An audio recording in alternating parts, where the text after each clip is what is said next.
So we have been talking about 7 men who ruled the world from the grave. And as I have studied this book and these 7 men, each step along the way on each one of these categories, I guess you'd say, I've been thinking, well, you could have chose this guy or that guy or another guy, all who hold the same kind of philosophy. It's kind of hard to narrow it down to 7 men. And maybe these are 7 men who mess up the world from the grave. And of course, they messed it up before they went to the grave. But basically, it is here 7 men whose influence lives on in shaping the worldview that we have today, and largely in a very negative sense. So I hope it's been a blessing to you, a little different kind of study that we've had here. So we started with Charles Darwin, who changed the way we look at origins, and then we had Karl Marx, who changed the way we look at value, what value is, what you ought to pay for something. And in addition there, of course, he went in an economic style then that brought you to what you ought to pay for something. And his theory was workers are going to see that they're paying more for something than it costs to produce it, and they're going to rebel against that. So that really is the fundamental of Marxism, is that its only value is what it actually costs to produce it. And anything more you charge for that, you're a greedy, grimy, filthy businessman and trying to take things from people that doesn't belong to them. So it's a completely different worldview than we have today, and one that has been proven not to work. But that doesn't matter. They still try to go about it, doesn't it?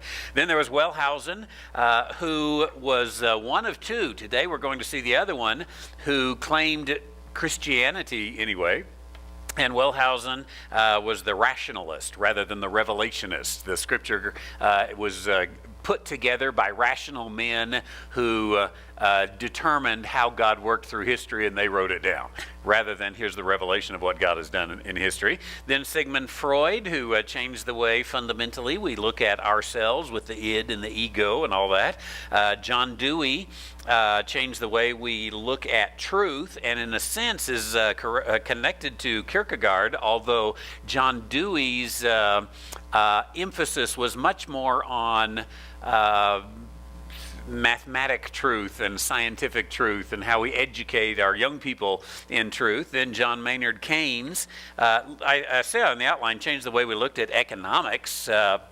In a sense, really, however, he changed the way we look at government and the government's role in economics. And prior to John Maynard Keynes, the government paid for everything in a completely different way than it pays for everything now. In fact, we may have mentioned then, and of course you all probably know from your history, that there was not even an income tax in the United States until 1913, and then it was very small. So how did the government last from the Constitution of 1790 to 1913? Well, they did it in other ways than taxation. But the Keynesian revolution said you tax and you spend. And this is how we run the economy. Well, today, Soren Kierkegaard. You may have never heard of Soren Kierkegaard. If you have, it was probably a passing reference, or you took a philosophy class. In philosophy class, he would be there. Interestingly enough, he is often used in seminary classes, not only in philosophy, and unfortunately, he's used too many times without negative reference. And they'll just say, well, Kierkegaard taught. And they'll never say also that Kierkegaard caused much of the problem we're in today. In fact, one of the things that Kierkegaard taught that is very often taught in seminaries is a theory of worship, how we worship. And almost every seminary student has gotten the chart that shows the congregation and the leaders of the congregation and God. And Kierkegaard's theory, which is not necessarily wrong in this part, was that God is the audience, and we're worshiping God, so God is the audience, and the people up front are the conductors, the directors, and the people in the congregation are the performers, so to speak. And so it created this idea of worship that is often used today. And there's some truth to that, although the challenge is that perhaps that philosophy is what drove the church to be music driven rather than preaching driven. You used to go to preaching service, but if the congregation is the performer, then preaching doesn't really work for that. Because in a sermon time, you're supposed to sit there and be quiet. Sit there and listen, sit there and learn, but you're not really a participant in all of it. So I think perhaps that underlying fact created some things. Well, Kierkegaard came, and he died, not according to your outline, which says he died in 1946, and became influential 100 years later, but that would be rather hard. He died in 1846. He was the first of all of these. The last we're studying, but the first of all of these. And let's see, I didn't put his birth date down there, but it was early 1800s. He did not live long. He died young, and was, like so many of the others, a prolific writer. And I might just say something about this, that if we want to change the world, I've become convinced, and you can tell this from some of the things I'm doing in my own life, but I've become convinced the way to change the world is through writing. The spoken word has a very short shelf life, doesn't it? You speak it and it's done. I would imagine that if I gave a test on last Sunday's sermon, very few of you could even give me 1 or 2 points of the sermon. You might not even be able to give me the topic of the sermon because a lot has happened since last week, right? And so in one ear, out the other is kind of the way sermons go. Now that's not to discount their importance because a lifetime of good preaching certainly does make an effect. But if you want to change the world, you write it down, and somewhere along the way, someone picks it up. Well, Kierkegaard was one of these that just wrote and wrote and wrote and wrote in his young life, and he was well known in Copenhagen during his lifetime, but not much beyond that. It was 100 years later that he really became influential, and it was the aspects of the first part of the 20th century that brought about his influence, because he created he filled a vacuum that really came about or was created from 1900 to 1940. And we've talked about this a little bit in our journey through this rather different kind of, it's not a Bible study, this book study, about that 1900 to 1940 time period. There really was a fundamental shift in the way people think. Now, typically, if you talk about American history, world history, church history, whatever, we'll use kind of World War II as saying after post-World War II, the world was this way. After World War II, everything was different. Post-World War II, you got all the GIs and the suburbs that came about, and people moving to the cities rather than agrarian. Now they're living the urban life, and all these kind of things that we talk about. And even in church life, it changed fundamentally then. But I'm fairly convinced, especially after studying this, that World War II is just the easiest demarcation point. And it really was 1900 to 1940 totally changed the way that the world thinks in so many ways. Now, is that to say there weren't people, in the 1940s, in the 1950s that thought the same way as people in the 1870s? Obviously not. But the keys to the kingdom, if you will, changed hands during those years. And so one of the things that happened in 1900 to 1940 is that religious liberalism really did reign supreme. We don't think of the early part of the 20th century as being a time of liberalism, and yet it really was.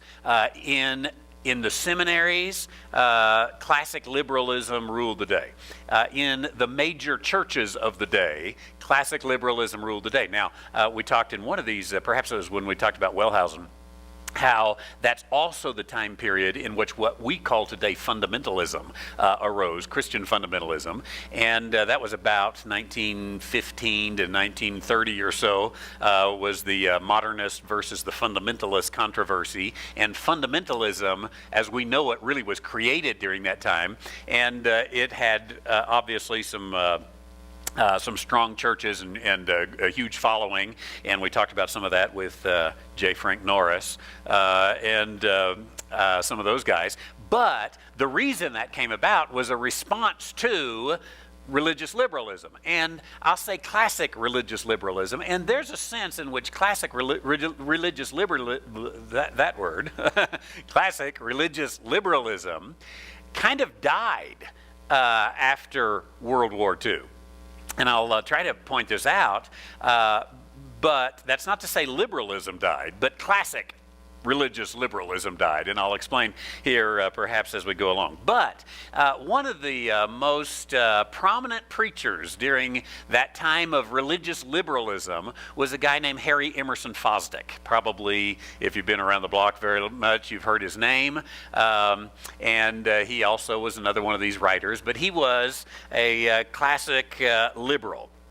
And there's a guy, I actually haven't read his book on fundamentalism, and I'm going to. There's a guy named J. Gresham Meacham who wrote during that time, and he was a fundamentalist, and he wrote about Fosdick. He says, "The question is not whether Mr. Fosdick is winning men, but whether he is winning them to Christianity." And that's really a good phrase today. In fact, probably the inheritors of Harry Emerson Fosdick, if you had a family tree of preachers, Harry Emerson Fosdick was kind of the trunk of the religious liberal preachers. He was the pastor at the First Presbyterian Church in New York City. But, believe it or not, even the Presbyterians said, this guy's too liberal. He doesn't believe in the virgin birth. He doesn't believe in the bodily resurrection of Jesus Christ. He doesn't believe in salvation as we know it. He believed in a different kind of salvation, which we'll talk about later. So even the Presbyterians said he's too liberal, and under pressure he resigned. He probably would have been fired from the First Presbyterian Church of New York, but under pressure he resigned. He went then to, I believe it was Madison Avenue Baptist Church, and became the pastor of the Baptist Church. He actually was a Baptist before he was a Presbyterian, before he was a Baptist. So he was at Madison Avenue Baptist Church in, obviously, New York City, and had a great degree of prominence there. He wrote a pamphlet of argumentation against fundamentalism, basically a pro-classic liberal pamphlet, and a fella named John D. Rockefeller got it, and he liked it. And John D. Rockefeller actually paid to have, I believe it was 130,000 copies made and sent to pastors all across the country. And this Fosdick was already fairly famous at this point, but this sealed his fame in that every pastor around the country had his pamphlet, read his pamphlet, and of course this was days when you couldn't Google it, right? So you get something in the mail to read, a pamphlet and whatnot, and you would tend to read it. So then John D. Rockefeller came and he built a modern cathedral, his own cathedral basically, and it's Riverside Church in New York City. You can go to there today. It's called Riverside Church in New York City, and he put Fosdick in as the pastor of the Riverside Church. And the Riverside Church was for years and years and years the most famous church in America, and Harry Emerson Fosdick was the most famous liberal preacher in America anyway. You have others of a conservative bent like George W. Truett, or a fundamentalist bent like J. Frank Norris, and certainly other conservatives known. But Harry Emerson Fosdick was known. So he's the root of this classic liberalism. Now I say this because before 1900, you didn't really have within Christianity any groups at all that would deny the virgin birth, deny the resurrection of Jesus Christ, deny the historicity of the miracles. If you were Christian, you held to all that stuff. Now, you might have other mistakes or errors in your theology, but you held to that. Well, now, 1900, 1940, you've got these religious liberals. They inherited what Wellhausen brought, and they took it to its obvious conclusion. Speaking of the family tree here, here's Harry Emerson Fosdick. He was followed, even at Riverside Church, by another very famous, fairly classical liberal preacher whom you also have heard of because he started the Guidepost magazine, and his name was Peale, Norman Vincent Peale. That's right. Norman Vincent Peale, and he very much followed the line of Harry Emerson Fosdick, same pulpit, same sermon, same message in a sense. Harry Emerson Fosdick started, and Peale followed and probably even perfected the positive message, and taking the positive things of Christianity and helping a person to deal with that. Well, Norman Vincent Peale actually he influenced a young man that was in Iowa, a young preacher in Iowa, and the young preacher reading the Guidepost magazine and listening to Norman Vincent Peale. He took this family tree that comes from Fosdick and Peale, and he moved out to California and started a church and built a great cathedral out there of glass, and his name was Robert Schuller. You got it. It was on the tip of your tongue. Robert Schuller, the Crystal Cathedral. And Schuller, the interesting thing is, I said classic liberalism died. Schuller would not have been one that would have totally denied the resurrection of Jesus Christ or the virgin birth. And yet he was a liberal nonetheless, no doubt about it. In fact, Schuller would take things like faith and he would fit it to the individual, and he said that for Schuller, faith equals positive thinking. And so he taught positive thinking. Positive thinking for him was faith, and faith was positive thinking. Now, I think, and I'm not sure the connection here is immediate, but it appears that the heir apparent to Schuller would be the guy in Houston, right? Joel Osteen, who preaches, here's your best life now, and all of these things. Now, Osteen actually came more out of a Pentecostal type background. His father was a one-time Baptist preacher who went into Pentecostalism, and then so that's a little more of his background than the direct route that the others take. But here's the 1940s, and you've got Harry Emerson Fosdick. Now, classic liberalism, I mentioned some of the things, but let me give my bullet points here. For classic liberalism, the Bible was a human book. Jesus was an interesting teacher. Was not the Son of God, not born of a virgin. He was an interesting teacher. And the death of Christ was an inspirational event, if it even occurred. They might even say the myth of the death of Christ was an inspirational event. They would highlight the death of Christ. They wouldn't have a problem with having a cross and talking about the cross in a sense, in that when I survey the wondrous cross on which the Prince of Glory died, my richest gain I count but loss, and pour contempt on all my pride. Now, I use that song in a kind of a negative way, but that's the way they use the cross, is when I look at the cross, it brings me to my best. And so that's the reason they used the cross in classic liberalism. Salvation was deliverance. You could probably stop the sentence right there. I put in a blank. Salvation was deliverance from low self-esteem, deliverance from poverty, deliverance from injustice, whatever that is. So when they were proclaiming salvation, it was always this deliverance from. And the Christian hope was no longer, when we talk about the blessed hope, to use the words of Titus, or the book of Titus, when we talk about the blessed hope, we're actually talking about the return of Jesus Christ. I'll just use a broad brush there, whether it's his rapture or his second coming. The blessed hope is the Messiah is going to come and fix it all.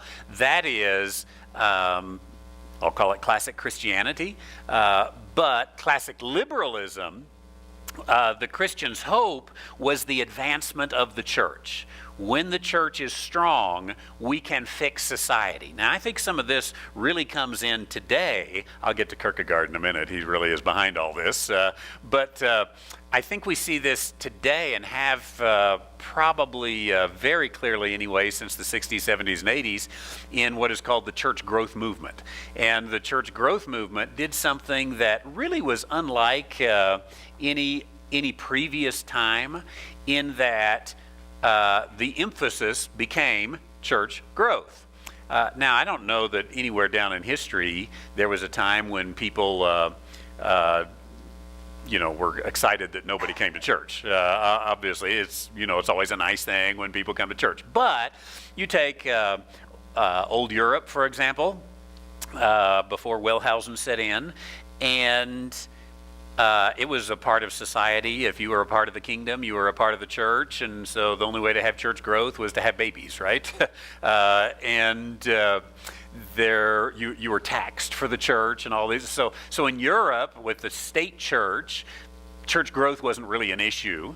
And in the United States, with its Puritan background especially, church growth wasn't an issue. You might be able to argue that it became a little bit of an issue with the Second Great Awakening and Charles Finney and the revivals that were taking place out in the country. But it was a little more of a grassroots, people just going out and witnessing to people and trying to evangelize people. But now, especially after World War II, you had churches programming in order to get bigger. And again, previously, you came to church at 11 o'clock who was the old preacher, the old evangelist? His name will come to me in a moment. Old preacher who used to say, "We come to church at 11 o'clock sharp and we finish at 12 o'clock dull." But here's the way you did it. You just there wasn't a, hey, if we did this program, then more people would come to our church. We should have a youth program. We should have a children's program. We should have a singles program. We should have a bowling alley. We should have, none of that was really thought of. You just came and you started at 11 o'clock and you ended at 12 o'clock. And honestly, I would like to go back to those days because just week after week they came and they heard a sermon and they went. And they did their sermon. But you've got the programming to start the church. Now, I'm convinced that programming to grow the church, if you will, actually came from religious liberalism. And religious liberalism had the idea, if we were a bigger church, we would be a better society. And that sounds well and good until you really get down and peel that onion and see that the idea was the church can fix society. And so we set out to fix society. Well, we started by setting out to fix society by growing the church. Now, every one of you, if you grew up in church especially, have been to a church revival and you had, Pack-a-Pew night and all those kind of things. And they were fun and they were good. And I'm really not terribly opposed to getting someone to church to hear good preaching and have some singing, right?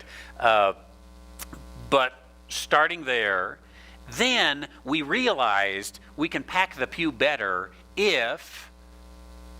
Go ahead and fill in a blank. Well, yeah, I was thinking if we have pizza. But if we have pizza ahead of time, or we have ice cream afterwards, well, we'll get a little more. And then say, hey, you know what? We had pizza and the youth came. So what if we, and it just began to grow from there, and literally has snowballed to where churches today have everything there is. It's where the old poem come from that said, Mary had a little lamb, it would have been a sheep. But it followed her to a Baptist church and died of lack of sleep.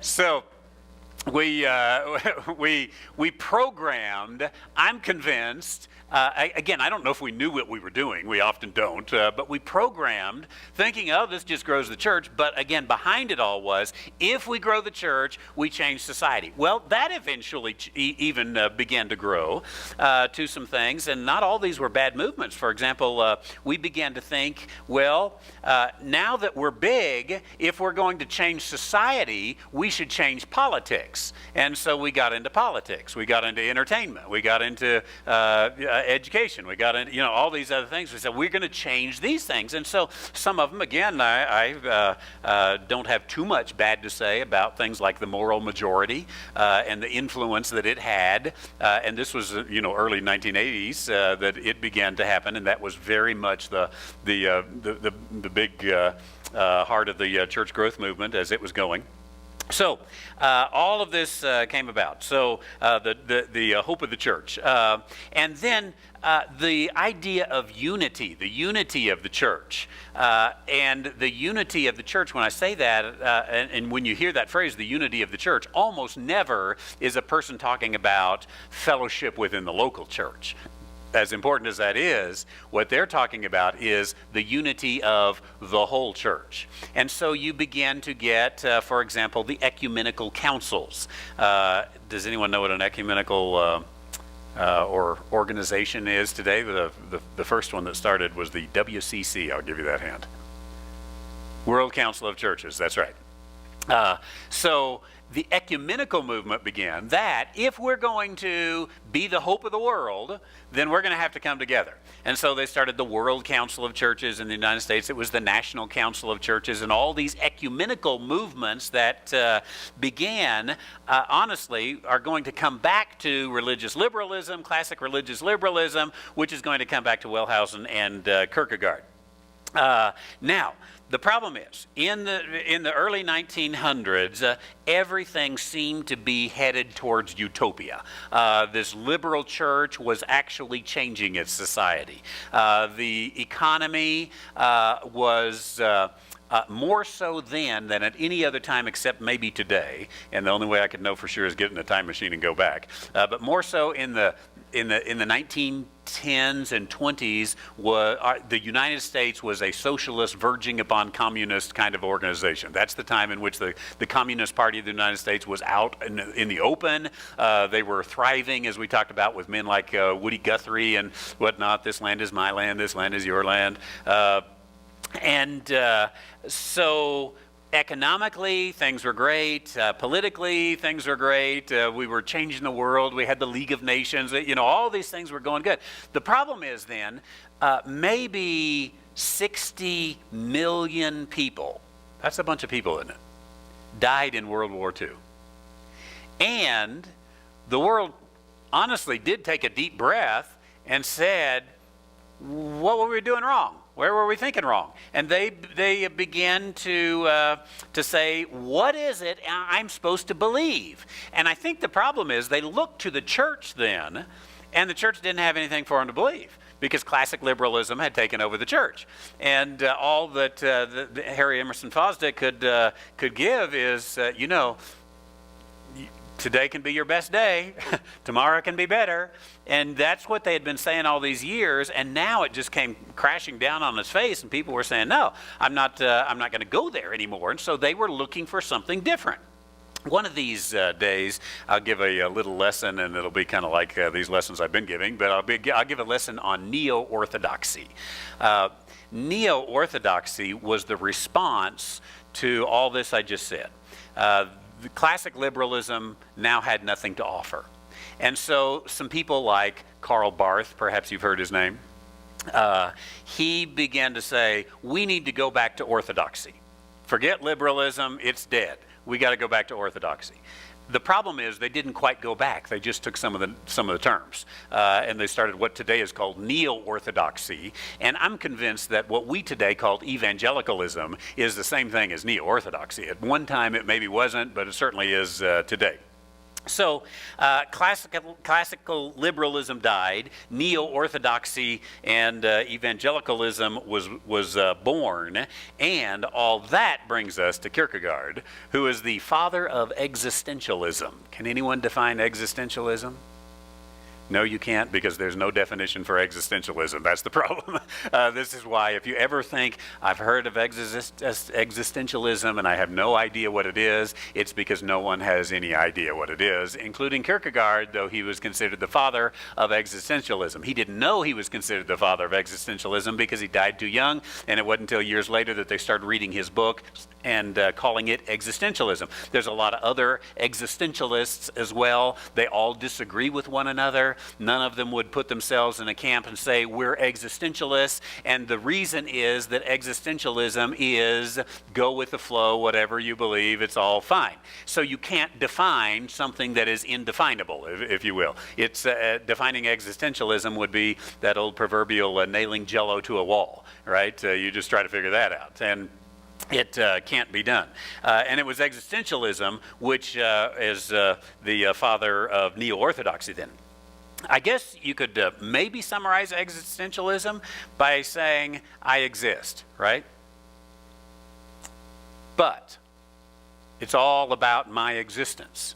So, what do I think? What do I feel? What do I believe? What do I want? It is very much about me, as we'll see along. So let's try to put some handles on it here. It is, again, as I mentioned, one of these things that makes no logical sense. Nobody understands it. In fact, Kierkegaard, one of his most famous lines is, I conceive it as my task to create difficulties everywhere. And he pretty much did just that. And perhaps the best summary is the title of one of Kierkegaard's works in translation is Truth is Subjectivity. When it came to existentialism and Kierkegaard, there was a great divide that was given between objective truth and what they called subjective truth. I honestly am one who doesn't even believe there is such a thing as subjective truth, but they really just began to deny objective truth. And everything then began to be, what is my interaction with the things around me? What is my experience with the things around me? And that is what is truth. And so, again, truth became my existence. And this is where we began to say things like, well, that might be true for you, but for me, and we'll contradict. And even as we begin to think that, those of us who have a solid biblical worldview ought to say, that kind of statement can't be true. What do you mean it's true for you, but it's not true for me? There is truth. There is objective truth. In fact, in the Scripture, there is objective meaning of Scripture.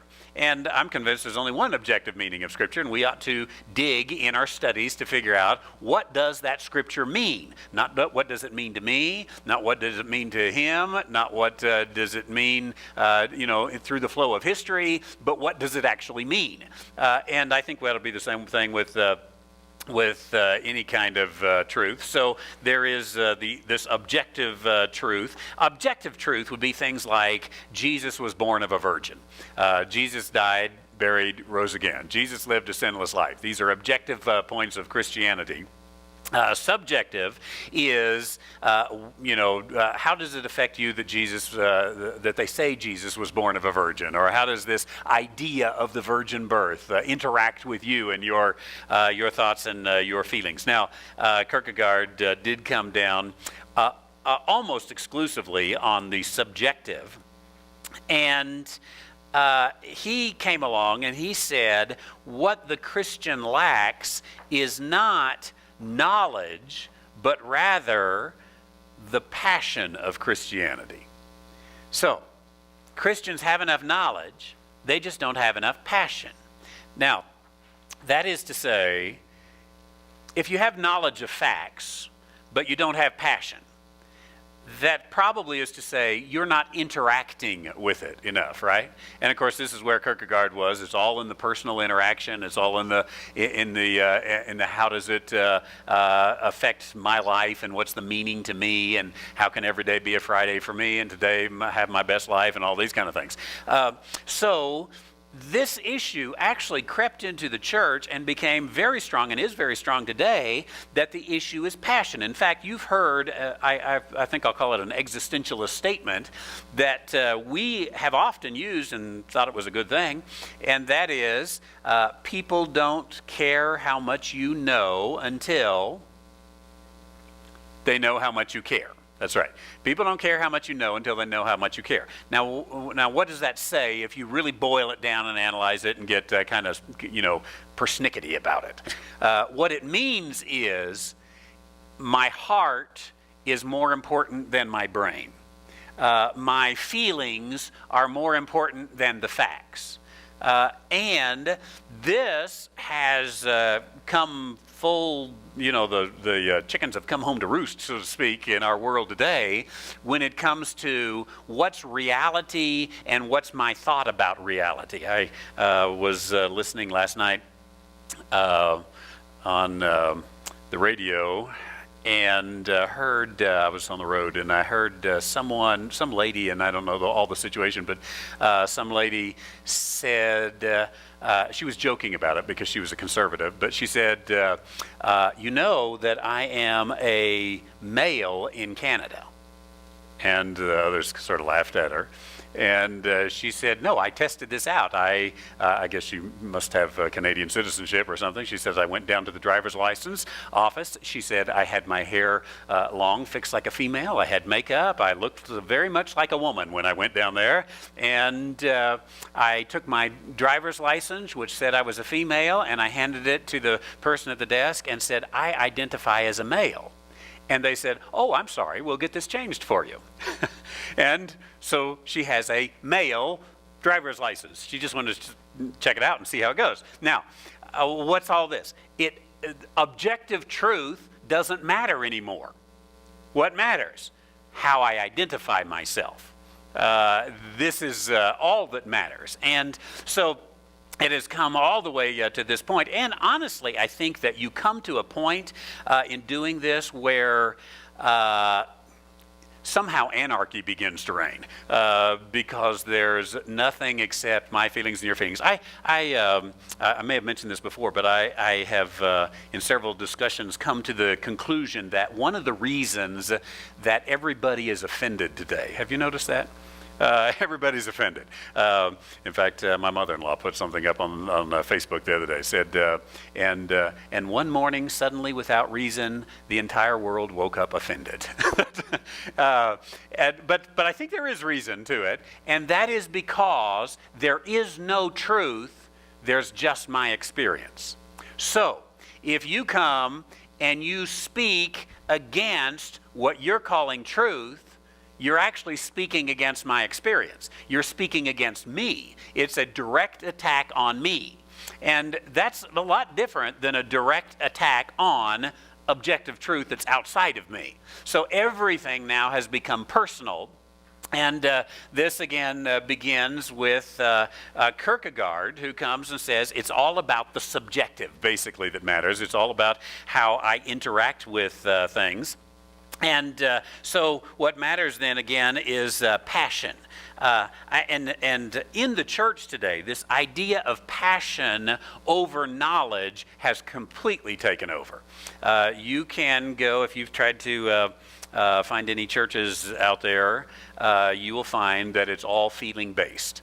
All of the churches that are anything, basically, and the more you're in the city, the more this is true, but even churches in the small towns and the countries try to do this. It is all, how do we elicit a certain kind of feeling? How do we stir the passion? In fact, one of the biggest events every year for college students is to go to a conference that has often been in Atlanta. Now I think they're moving it around.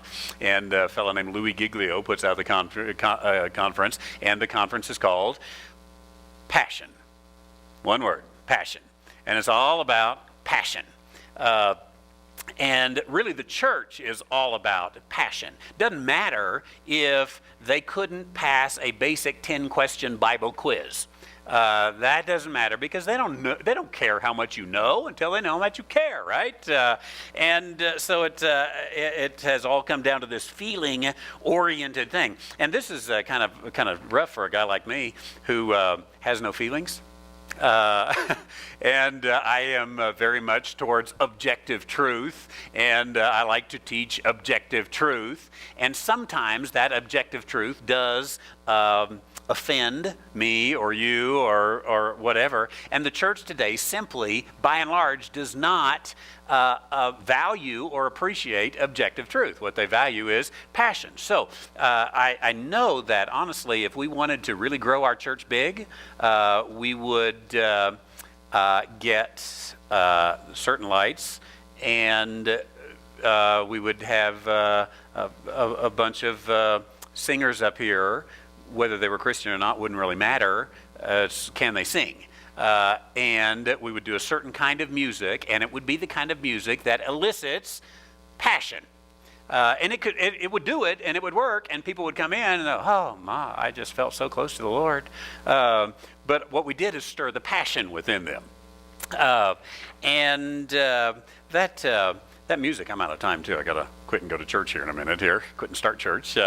But one of the things about the music that is used in churches today is, you may notice the newer stuff, this is not true of all of it, but very, very much different from the hymns. The newer stuff doesn't have an ending.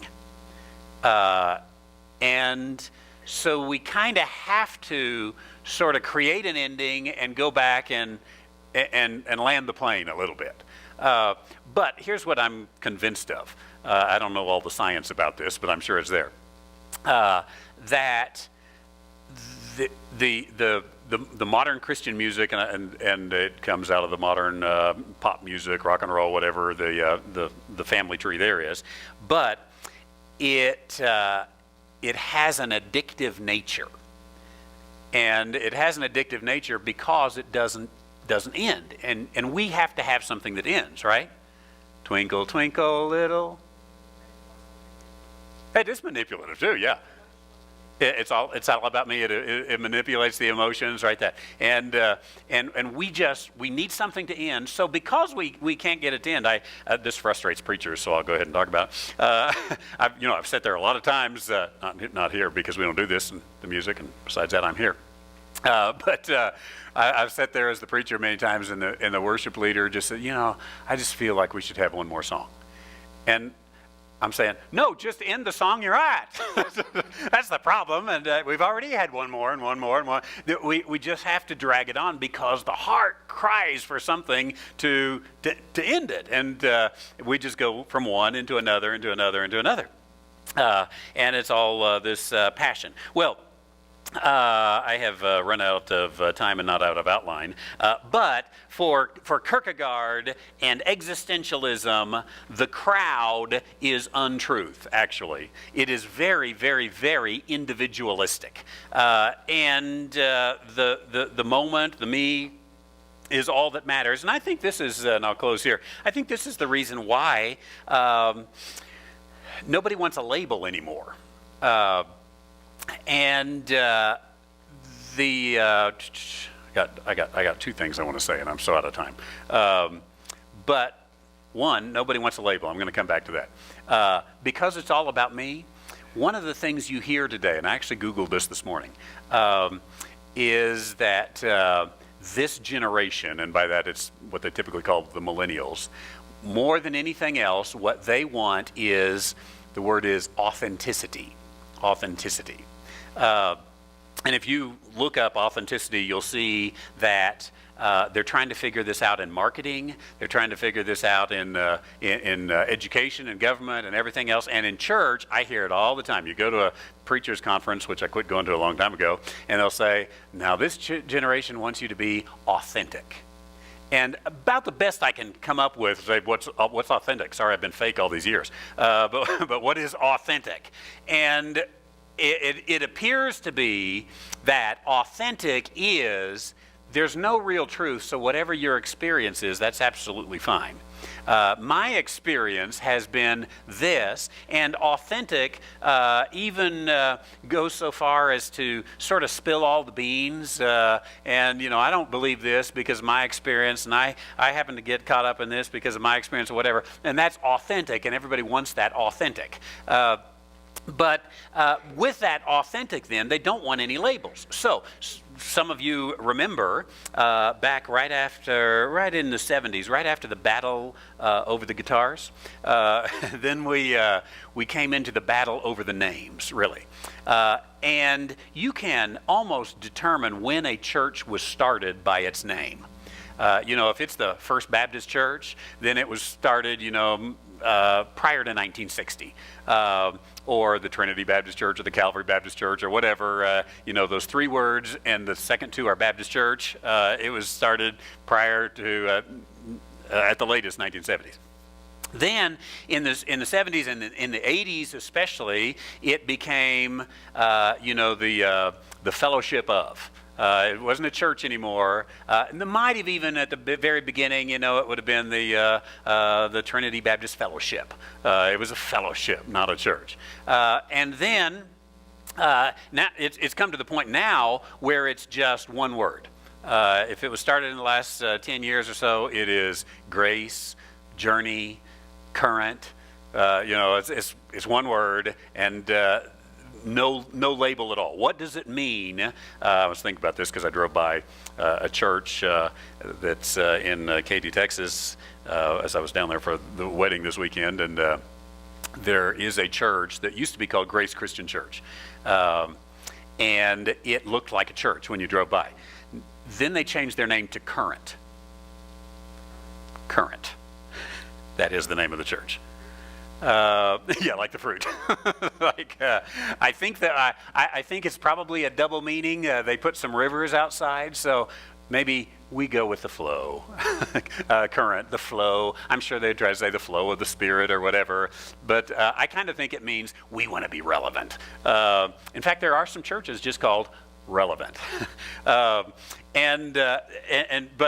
what especially struck me, and I said, what a shame, they had this building that looked like a church, and now it looks like I'll say a warehouse. They completely covered the front with the pointed roof and the steeple, and it's a flat front now, and you could change the sign, or actually the sign says Current, so, air conditioning supply or whatever it is, dual current. Well, I'm not sure. All of that say we don't want any labels. We want to be authentic. But you remember when this first started happening. Again, if you grew up in the church, especially the Baptist church, when they quit using Baptist in the name, we argued about that at one time, didn't we? And we said, no, Baptist means something, and you need to use Baptist. And this is true in all the other denominations today. I can tell you that today, they don't even have the argument. Nobody will go out and even put that on their name. If they're starting a Baptist church today, it won't be called that. In fact, it probably won't even be on the website. You're going to have a hard time finding it. Why not? Because we don't want a label. Why don't we want a label? Because a label says, I've boiled it all down to this particular set of beliefs that is commonly held by this group of people. And the group is untruth. Because that's not my experience. My experience is very individual. And so, however many people we have here today, that's how many denominations we have today, in the sense of the thinking. So, in the end, then, really everything has just changed, and individualism and pragmatism is what runs in the church today, all thanks to a guy who died in 1846 named Soren Kierkegaard, who got it started and wrote his books, and they sat on the shelf until the 1940s when everybody in the world looked around and said, what do I believe now? And the church didn't have a good answer because it had gone into liberalism. Instead of going to orthodoxy, it went to neo-orthodoxy, and it just said, believe whatever you want to believe. And that brought about the 60s and the sexual revolution and all that has taken place in, if it feels good, do it. We're just, what's the old 60 songs? All we are is dust in the wind. You got it, the hippie back there. Uh, all we are is dust in the wind. So, hey, just live, because we're just dust in the wind anyway. Objective truth says we're something more than dust in the wind, doesn't it? But there it is. Well, church is going to start in a minute, so I better quit. Let me lead us in a word of prayer.